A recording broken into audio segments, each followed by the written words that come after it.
My name is Emory M. Jr., and this is Exercise and Movement Technique, and today we are here at TFOA, Professional Preparatory School in Brooklyn. And I'm here with members of the staff. I'm going to ask if you would each please to be so kind as to just introduce yourselves, because I'm not even going to try. So, Zonia, if you'd like to go since you're over here on the right. What would you like to say as my name? My name is Zonia.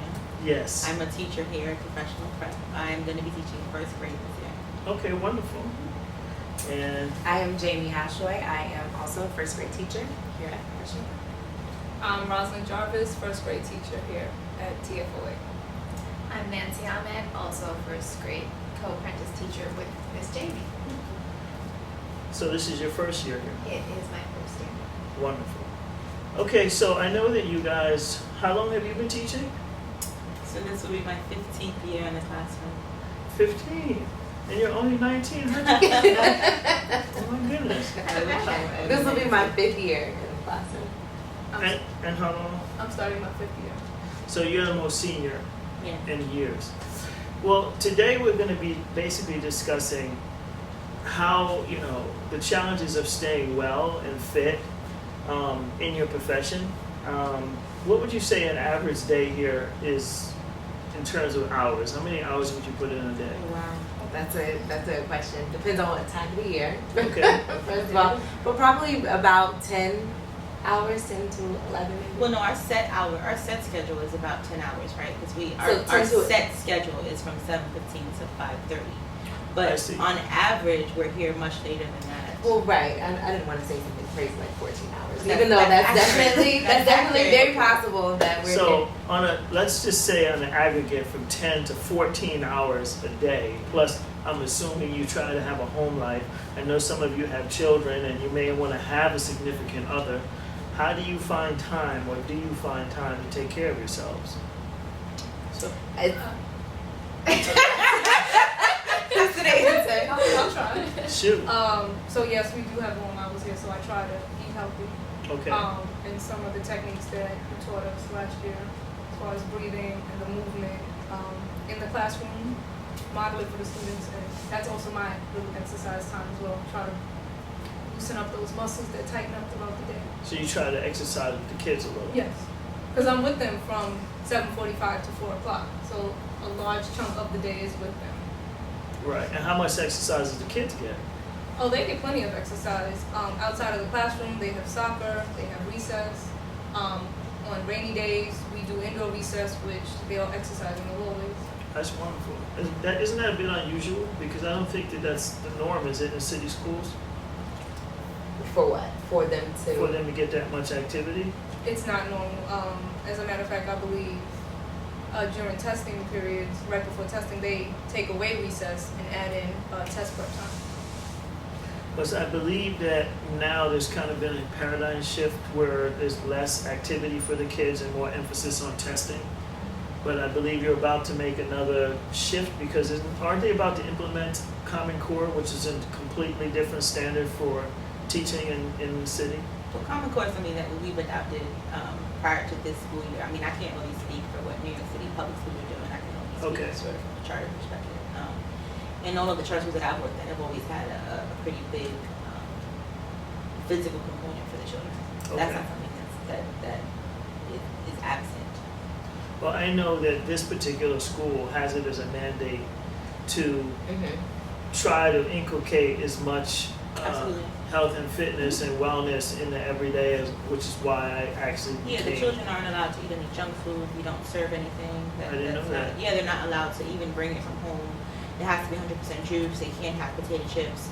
There's no cake. There's none of that. And do you think that impacts their behavior?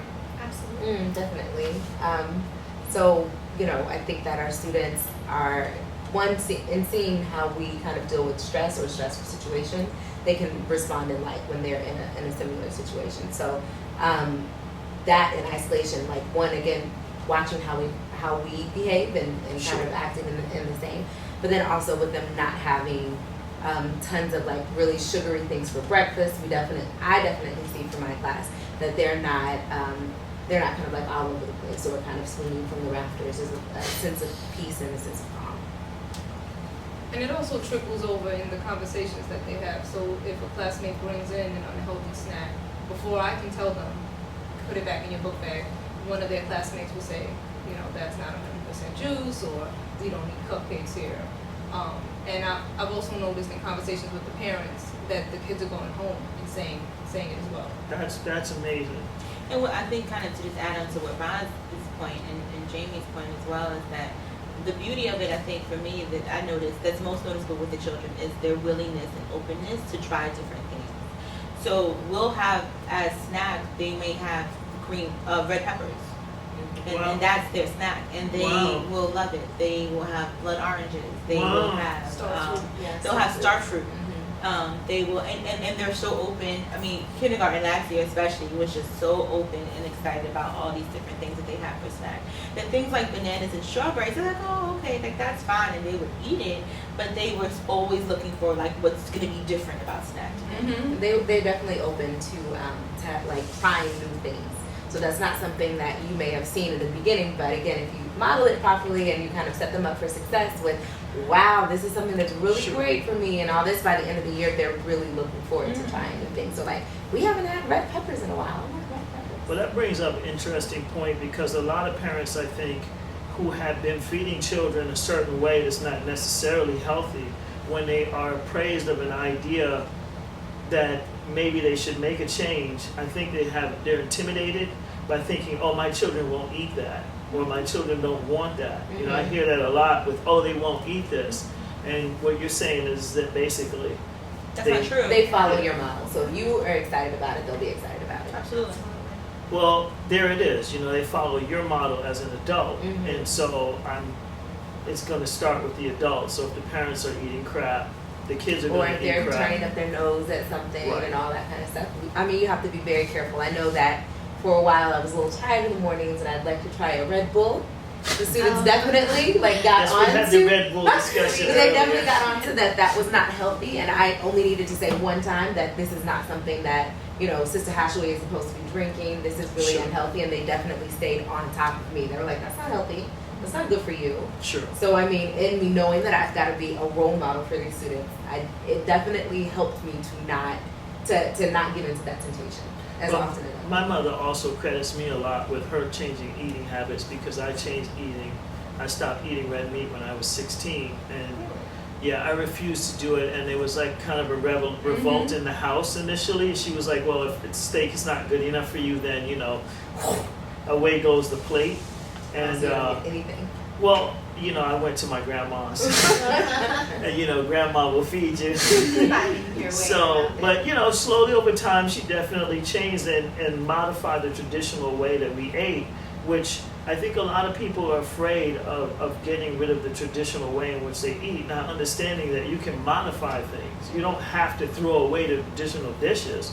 You can just change certain things, not using certain oils, or not using a lot of sugar when you cook, not using artificial things. And basically, it's possible to be healthy and still eat your traditional dishes. You just have to, especially now, there's a lot more options at the supermarket and the green market. What saves us in New York is the green market.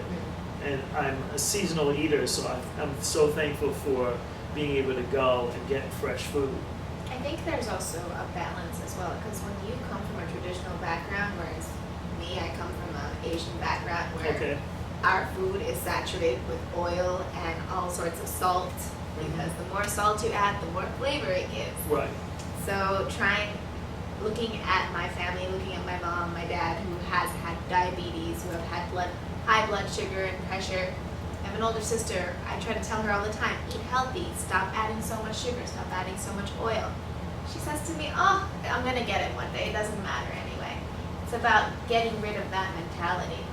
Well, they've recently come through with a couple of studies that basically say, because I think people get caught up in the genetic model, when science is so adamant that if you have a particular gene that you're going to get this particular pathology, whereas now they're coming out with information that says that essentially you can influence your genetic potential by changing the way that you behave.